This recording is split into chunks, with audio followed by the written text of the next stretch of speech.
Hello everyone. जो last video थी उसमें हमने इनकम्प्लीट डोमिनेंस के बारे में बात की थी। हमने एग्जांपल लिया था फोरोकोलोक प्लांट का, दैट इज मिराबिलिस जलापा। और सेकंड जो हमारा एग्जांपल था that is antirrhinum मेजस, that is Snapdragon या फिर डॉग फ्लावर था। ठीक है, दोनों के केस में हमने फ्लोर कलर लिया था, रेड फ्लोर को और व्हाइट फ्लोर को आपस में क्रॉस करवाया था तो हमारे पास में पिंक आया था। पिंक को तब पिंक से क्रॉस करवाते तो हमारे पास में रेड, पिंक और व्हाइट 1:1 के रेशियो में मिले थे। इनकम्प्लीट डोमिनेंस में फिनोटिपिक रेशियो और जीनोटिपिक रेशियो दोनों के दोनों क्या थे, सेम थे। ठीक है, यहां तक हमने बात कर ली थी कि इसमें जीनोटाइप और फिनोटाइप क्या है, अलग है। इसी को हम थोड़ा सा और कंटिन्यू करते हैं और उसके बाद में फिर कोडोमिनेंस के ऊपर आते हैं। इसका जो जीनोटिपिक रेशियो है, genotypic ratio of incomplete dominance is equal to genotypic ratio of mono hybrid cross. और दोनों के केस में जो रेशियो आता है दैट इज 1:2:1 यह आया था। बट दोनों की जो फिनोटिपिक रेशियो है वो क्या है, अलग है। But there phenotypic ratio are different. वो क्या है, अलग अलग है। अलग अलग कैसे, मोनोहाइब्रिड में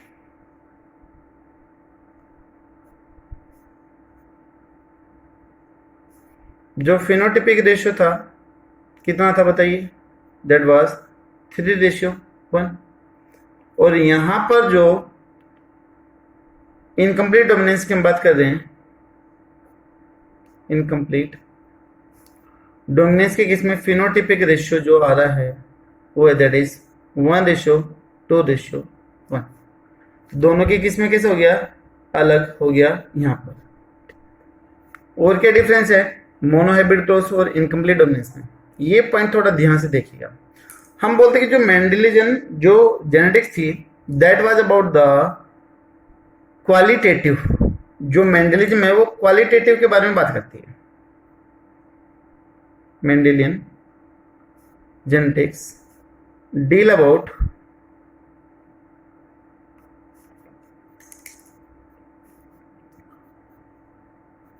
क्वालिटेटिव। क्वालिटेटिव का मतलब क्या हुआ कि जो क्वालिटी है वो हमेशा सेम रहेगी, चाहे आपका कैपिटल टी हो तो भी क्या आएगा, टोल आएगा।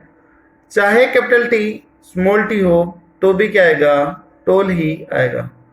दोनों के केस में क्वालिटी कैसी थी, सेम थी। That is the qualitative sense. ठीक है, कि चाहे एक डोमिनेंट हो चाहे दो डोमिनेंट हो, जो क्वालिटी है वो क्या रहेगी, सेम रहेगी। दैट इज द टोलनेस, ऐसा हमने देखा था। बट अगर हम इनकम्प्लीट डोमिनेंस की बात करें, but incomplete dominance deal about, बताइए किसके बारे में बात कर रही है, टेल अबाउट क्वांटिटेटिव। ये किसके बारे में बात कर रही है, क्वांटिटेटिव, मात्रा के बारे में बात कर रही है। और क्वालिटेटिव था गुण, कि गुण कैसे रहेगा, सेम। इसमें बोला गया कि अगर क्वांटिटी चेंज हो रही है, अगर डोमिनेंट जीन की क्वांटिटी चेंज हो रही है, उनके नंबर चेंज हो रहे हैं, तो उसका नेचर भी, उसकी क्वालिटी भी क्या हो जाएगी, चेंज हो जाएगी। देखिए कैसे, जैसे कैपिटल आर क्या आया था, रेड आया था। Capital R small R, Mendel के अकॉर्डिंग तो क्या आना चाहिए था, रेड, बट यहां पर क्या आया था, पिंक आया था। ठीक है, अगर दो डोमिनेंट जीन है तो रेड आ रहा है, और अगर एक है तो क्या आ रहा है, पिंक आ रहा है। तो जो क्वांटिटी है एंथोसाइनिन की, जो कलर की जो क्वांटिटी है वो किसके ऊपर डिपेंड करने लग रही है, depend upon the number of dominant gene. तो नंबर की बात हो रही है, क्वांटिटी की बात हो रही है, तो यहाँ पर क्वांटिटेटिव के बारे में बात करते हैं। ठीक है, तो amount of anthocyanin pigment directly depend upon number of dominant gene, dominant gene के नंबर के ऊपर ये डिपेंड करता है। अगर किसी में 2 है तो ज्यादा फंक्शनल, ज्यादा पिगमेंट बनेगा, किसी में 1 डोमिनेंट है तो कम फंक्शनल होगा, और किसी में अगर 1 भी नहीं है, दोनों के दोनों स्मॉल आर है, तो ये कैसे हो गया, लॉस ऑफ फंक्शन हो गया, फिर नॉन फंक्शनल हो गया।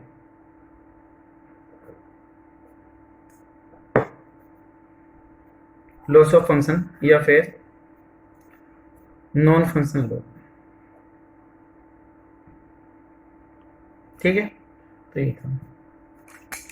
इसमें एक एग्जांपल और आ जाता है इनकम्प्लीट डोमिनेंस में, जो हमारे सिलेबस में नहीं है, लेकिन फिर भी एक बार थोड़ा सा आइडिया देख लेते कि वो कौन सा है। एक डिजीज है दैट इज टे सेक डिजीज, सिलेबस में नहीं है पहले बता रहा हूं, लेकिन फिर भी थोड़ा सा आइडिया ले लेते हैं। इसके केस में क्या है कि अगर होमोजाइगस रिसेसिव कंडीशन है, अगर होमोजाइगस कैसी है, रिसेसिव कंडीशन है, होमोजाइगस रिसेसिव कंडीशन है, जैसे मान लो स्मॉल ए, तो फाइनली पर्सन की क्या हो जाएगी, डेथ हो जाएगी, गेट डाई। जो लिपिड डिसऑर्डर है वो हो जाएगा, जो लिपिड का जो स्टोरेज होगा वो इन्फेक्टेड हो जाएगा, और वहां पर उसकी क्या हो जाएगी, डेथ हो जाएगी, ठीक है। लगभग 1 से 3 साल के अंदर क्या हो जाएगी, उसकी डेथ हो जाएगी, क्योंकि वहां पर एंजाइम नहीं बन पाता है, और उस एंजाइम का नाम है दैट इज हेक्सोसामाइडेज, ठीक है। बिकॉज एंजाइम कौन सा है, हेक्सोसामाइडेज enzyme does not develop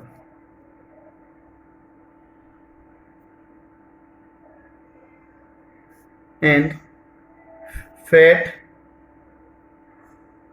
disorder या abnormality take place। लेकिन अगर वहां पर हेट्रोजाइगस डोमिनेंट कंडीशन है, यानी कि हेट्रोजाइगस डोमिनेंट कंडीशन मान लो ये है, तो 50% एंजाइम कैसे होंगे, फंक्शनल, और 50% एंजाइम कैसे, नॉन फंक्शनल। 50% एंजाइम कैसे हैं, नॉर्मल है, और इसमें 50% एंजाइम कैसे हैं, अब नॉर्मल है या नॉन फंक्शनल है, लेकिन फिर भी पर्सन क्या कर जाएगा, सर्वाइव कर जाएगा, बट पर्सन विल सर्वाइव।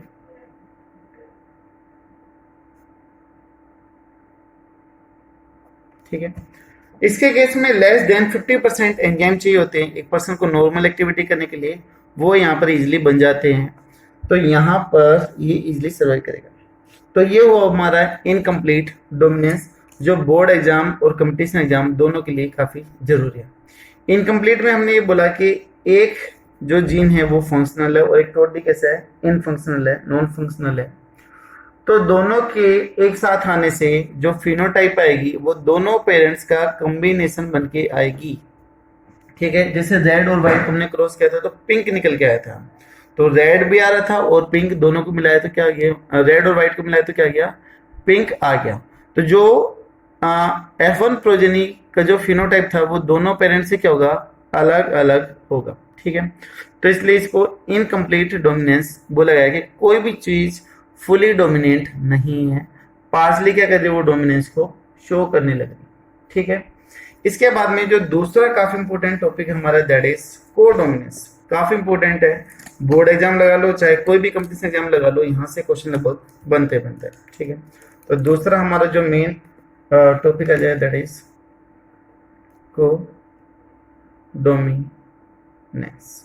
को डोमिनेंस आ जाए, को का मतलब होता है साथ में। ठीक है, तब दोनों के दोनों जीन इक्वली डोमिनेंट हो। ठीक है, तो दोनों के दोनों इक्वली डोमिनेंट हो तो इसको हम क्या बोलते हैं, कोडोमिनेंस बोलते हैं। ठीक है, तो सबसे पहले डेफिनेशन पे आते हैं। When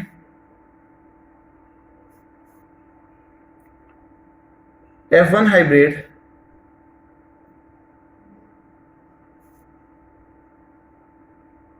both allele express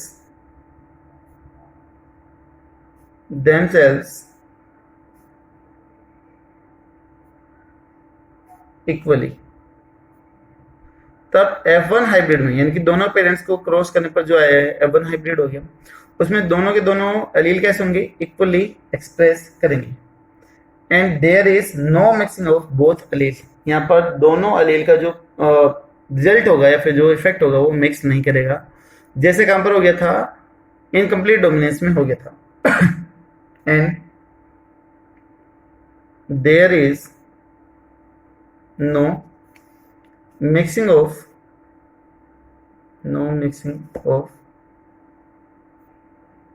the effect of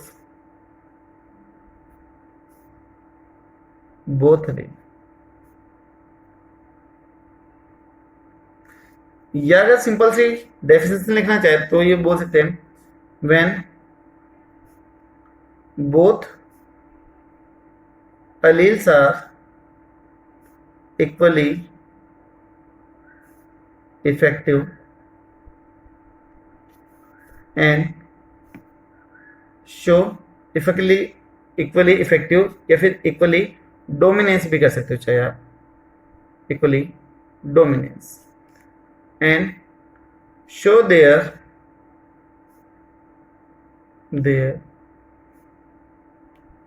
individual effect या फिर फिनोटाइप विदाउट एनी मिक्सिंग, जो इसके कैरेक्टर हैं वो मिक्सअप नहीं होंगे। ठीक है, तो ये आपका जाता है कोडोमिनेंस में आ जाता है। ठीक है, देखिए इनकम्प्लीट में रेड और व्हाइट को क्रॉस किया था तो पिंक बन गया था, बट यहाँ पर ऐसा नहीं होगा। तो यहाँ पर कैसे होगा, कुछ एग्जाम्पल की सहायता से देख लेते हैं। तो यहाँ पर एग्जाम्पल लिख देता हूं मैं पहले, फिर एक करके डील करते हैं। रोन का पहला एग्जाम्पल आ गया, किसका, रोन का। दूसरा एग्जाम्पल मैं लिख दूं ब्लड ग्रुप भी कौन सा, ए बी ब्लड ग्रुप। ठीक है, तीसरा आ जाएगा आपका एम एन ब्लड ग्रुप। इसी तरीके से मैं कर दूं यहां पर sickle cell anaemia,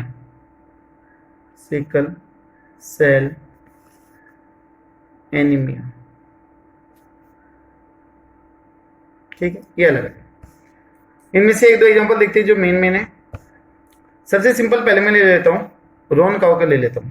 first one example is the roan cow example. Roan cow क्या होती है, देखिए हमारे पास में एक कोई रेड काउ है, ठीक है, फीमेल है, मान लो फीमेल रेड काउ है। इसको क्रॉस किया गया वाइट बुल के साथ में क्रॉस किया गया, ये मेल है, ठीक है। ये कौन सी हो गई हमारी पी प्रोजेनी हो गई, पेरेंटल हो गई। दोनों को अगर हमने क्रॉस करवा दिया तो अभी हमारे पास में क्या आएगी, F1 आना चाहिए। अब देखो मेंडल के अकॉर्डिंग या तो क्या आना चाहिए था, रेड आना चाहिए था, या फिर क्या आना चाहिए था, व्हाइट आना चाहिए था। इनकम्प्लीट डोमिनेंस के अकॉर्डिंग रेड और व्हाइट को क्रॉस कर दे तो कैसा आना चाहिए था, पिंक आना चाहिए था। बट यहां पर कैसा आया, रोन काउ आई। रोन काउ क्या होती है, देखो ये मान लो वो एक काउ है,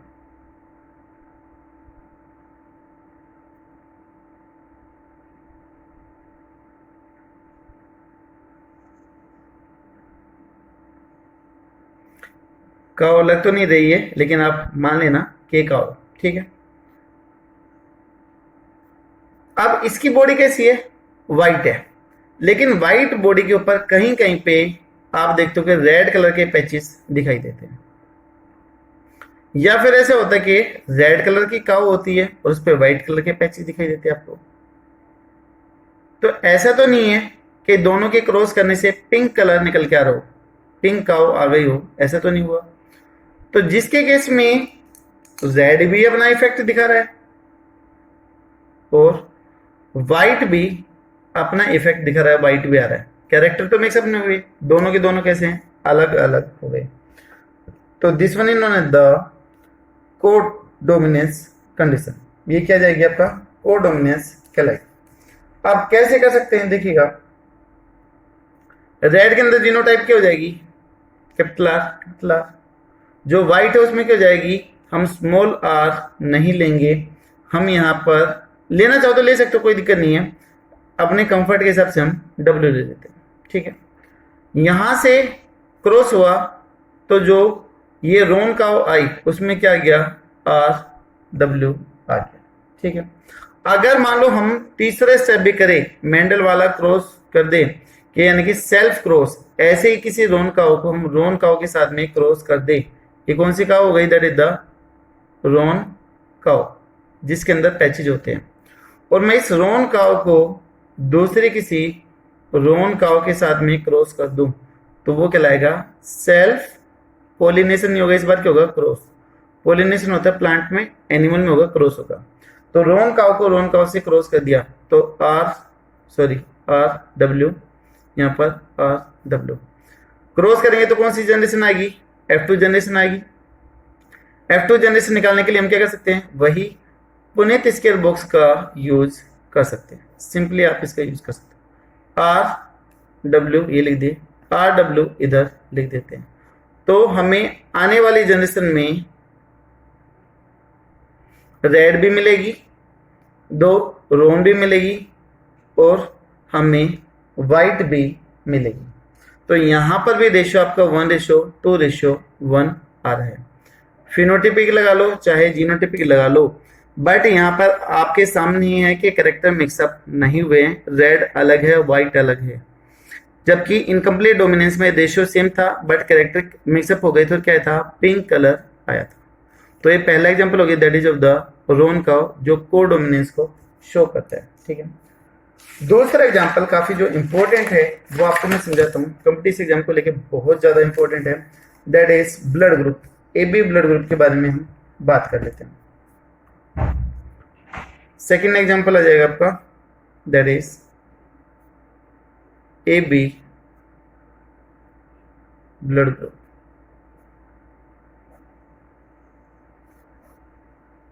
हम बोलते कि हमारे अंदर 4 तरह के ब्लड ग्रुप होते हैं, A, B, AB और O ब्लड ग्रुप होते हैं। 4 तरह के ब्लड ग्रुप होते हैं और जो फादर ऑफ ब्लड ग्रुप बोला जाता है वो बोला जाता है कार्ल लैंडस्टेन को। तो जो ब्लड ग्रुप जो डिस्कवर किया था कार्ल लैंडस्टेन, और इसके साथ में एक दूसरा नाम बोला जाता है, that is Philip Levine. Philip Levine दूसरा नाम आ जाता है, लेकिन जो फादर ऑफ ब्लड ग्रुप बोला जाता है वो कार्ल लैंडस्टेन को बोला जाता है। इन्होंने ही एंटीजन को डिस्कवर किया था ब्लड के ऊपर, ठीक है। तो discover antigen on RBC and blood group, इन्होंने ही पता लगाया था, ठीक है। इन्होंने बोला कि जो बेसिक एंटीजन है that is the H antigen. बोलते कि हमारी जो RBC होती है उस RBC के ऊपर 50 डिफरेंट टाइप के एंटीजन होते हैं। कितने, 50। 1 RBC cell membrane have near about 50 different antigen. किसी में 60 लिख रखा है, किसी में कितना, तो मैंने नियर अबाउट लिखा है, ये जो अलग अलग होते हैं। और यही एंटीजन क्या करते हैं, हमारे ब्लड ग्रुप को डिसाइड करते हैं कि हमारे अंदर कौन सा ब्लड ग्रुप आएगा, ठीक है। तो इसमें जो बेसिक एंटीजन है that is the H antigen. जो बेसिक एंटीजन है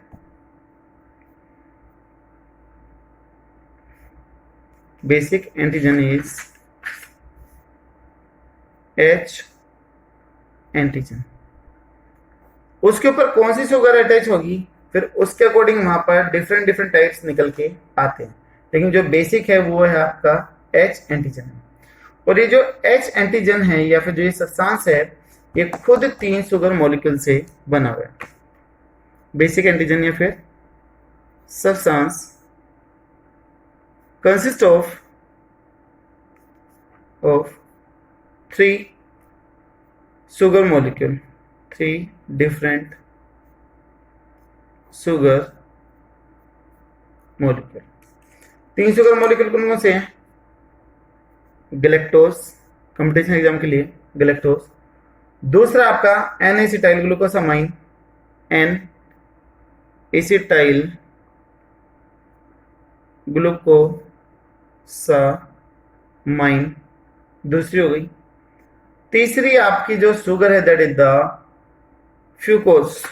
थर्ड वन जो आपकी आ जाएगी दैट इज फ्यूकोज। तो ये 3 हो गई, पहली आपकी गैलेक्टोज, दूसरी हो गई एन एसिटाइल ग्लूकोसामाइन, और तीसरी आपकी आ गई दैट इज फ्यूकोज।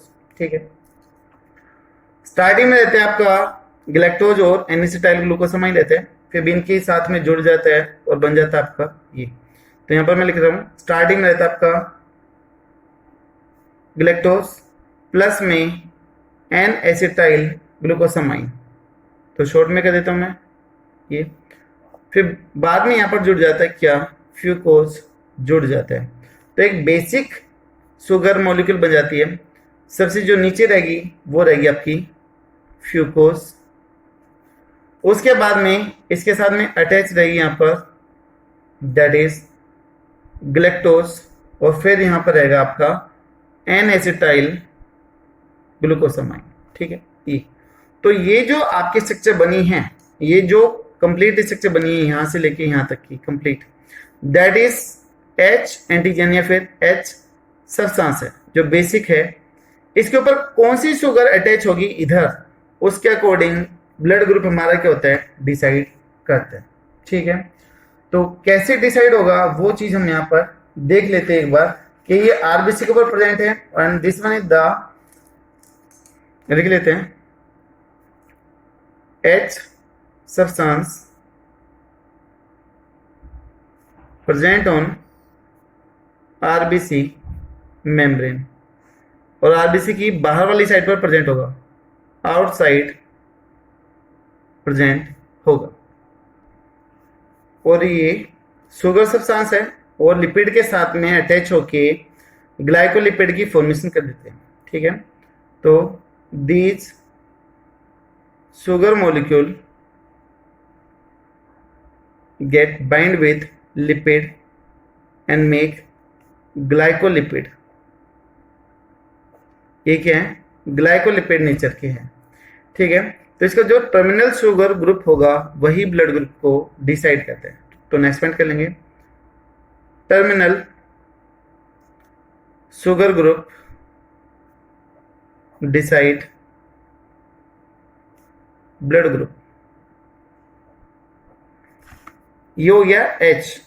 अब यहां पर टर्मिनल पोजीशन पे कौन सी शुगर बाइंड करेगी, तो वही क्या डिसाइड करेगी, आपके ब्लड ग्रुप को डिसाइड करती है। ठीक है, तो यहां पर अटैच करने के लिए अलग अलग टाइप के एंजाइम की रिक्वायरमेंट होती है। जो ब्लड ग्रुप है ए, ध्यान देना भी, जो ब्लड ग्रुप है ए,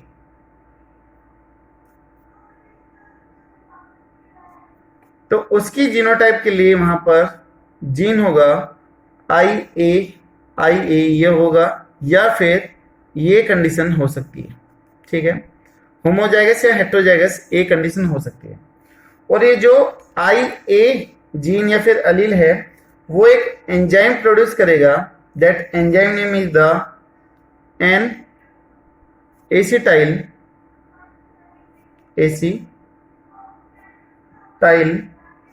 गैलेक्टोसामिल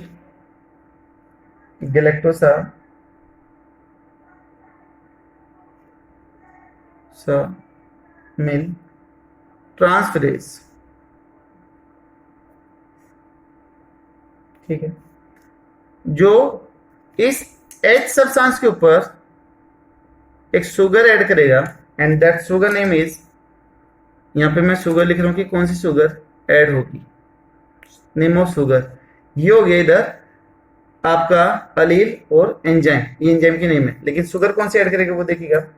ये जो N acetyl glucosaminyl transferase enzyme है that will add the sugar N acetyl galactosamine sugar on H antigen.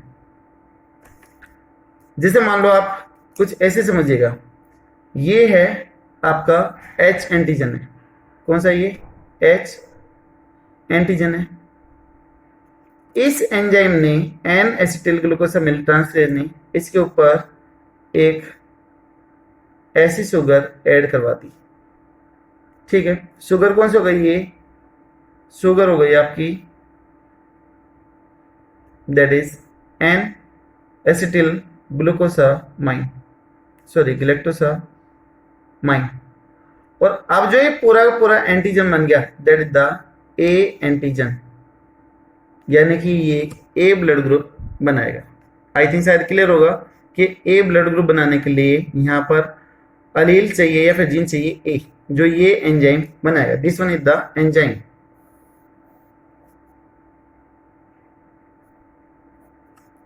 इस एंजाइम ने ये शुगर बनाई और एच एंटीजन पे ऐड कर दिया। वो मैंने आपको दिखाया कि बेसिक है एच एंटीजन, इसके ऊपर शुगर ऐड हो गई ये एन ग्लैक्टोसामाइन, और जैसे ही ऐड हुई तो अभी पूरी की पूरी स्ट्रक्चर क्या कहलाएगी, ए एंटीजन कहलाएगी, ठीक है। And this antigen will B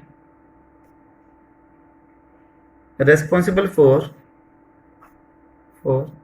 a blood group condition. वहां पर ए ब्लड ग्रुप कंडीशन लाने के लिए क्या होगा, रेस्पॉन्सिबल होगा। इसी तरीके से हम बात कर दें बी ब्लड ग्रुप की, तो वहां पर होमोजाइगस कंडीशन भी हो सकती है और हेट्रोजाइगस कंडीशन भी हो सकती है, क्योंकि एक अलील फादर से आएगा मदर से, तो ये होमो या हेट्रो कंडीशन हो सकती है। तो वहां पर जो ये आईबी जो अलील होगा वो एंजाइम प्रोड्यूस करेगा दैट इज ग्लैक्टोसिल ट्रांसफरेज। ग्लैक्टोसिल ट्रांसफरेज ये क्या है, एंजाइम है, और ये एंजाइम एच एंटीजन के ऊपर शुगर ऐड करेगा। शुगर का नाम अभी लिखता हूं मैं, that is galactose sugar, galactose sugar, ठीक है, ऑन एच एंटीजन, ठीक है। ये क्या हो गया, शुगर। तो बेसिक स्ट्रक्चर क्या है, ये हो गया आपका एच एंटीजन है। इसके ऊपर अभी शुगर देखिएगा आप, ये शुगर कुछ ऐसी ऐड हो रही है, जो ग्लैक्टोज शुगर है ये कुछ ऐसी दिखाई दे रही है।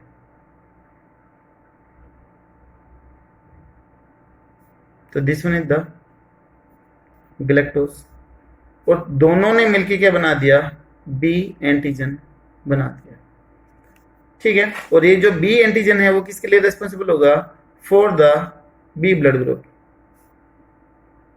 B antigen will be responsible for B blood group, ठीक है। तो जो बेसिक है दैट इज एच, उसके ऊपर किस किस नियम ने कौन कौन सी शुगर ऐड कर दी है वो आपके सामने है। अभी किस ब्लड ग्रुप के ऊपर कौन सी कंडीशन होगी वो चीज एक बार देख लेते हैं फटाफट। जैसे मान लो ये एक आरबीसी है, इसके ऊपर ये ए एंटीजन है, ए एंटीजन है, तो ब्लड ग्रुप हो गया ए, ठीक है। अगर मान लो ये आरबीसी है और इसके ऊपर एंटीजन हो गया बी, जिसे मैंने थोड़ा सा टेढ़ा बना रखा है समझाने के लिए। तो यहाँ पर ये ब्लड ग्रुप हो गया बी, जिसके ऊपर दोनों एंटीजन हैं, ए भी है और बी भी है, तो ब्लड ग्रुप हो गया ए बी। और जिस आरबीसी के ऊपर कोई भी एंटीजन नहीं है तो ब्लड ग्रुप हो गया ओ। ठीक है, लेकिन इस चीज का ध्यान रखना कि ए एंटीजन है तो यहाँ पर एंटीबॉडी होगी बी, अगर बी एंटीजन है तो इधर एंटीबॉडी होगी ए, अगर ए बी एंटीजन है तो यहाँ पर कोई भी एंटीबॉडी नहीं होगी, अगर कोई भी एंटीजन नहीं है तो यहाँ पर एंटीबॉडी ए भी होगी और एंटीबॉडी बी भी होगी। ठीक है, तो ये 4 डिफरेंट टाइप के ब्लड ग्रुप है। इससे रिलेटेड कुछ न्यूमेरिकल पार्ट है, कुछ टेबल रिस्पेक्ट क्वेश्चन है, वो हम नेक्स्ट वीडियो में देखते हैं। ये बेसिक था जो हमने यहाँ पर कवर कर लिया। ठीक है, इसी तरीके से MN ब्लड ग्रुप भी नेक्स्ट वीडियो में डील करें। आई होप शायद आपको ये ब्लड ग्रुप क्लियर होगा, लेकिन अभी ये क्लियर यानी कि कंप्लीट टॉपिक नहीं है, अभी हाफ हुआ है। अभी इसके बारे में और बात करनी है कि कौन कौन से एंटीजन होंगे, हम किस में ब्लड ग्रुप ट्रांसफर कर सकते हैं, यूनिवर्सल डोनर कौन है, यूनिवर्सल एक्सेप्टर कौन है, अगर गलत ब्लड ग्रुप को ट्रांसफर कर दे, ए में बी का ऐड कर दे, बी में ए का कर दे तो क्या प्रॉब्लम होगी, डेथ हो जाती है, क्यों हो जाती है,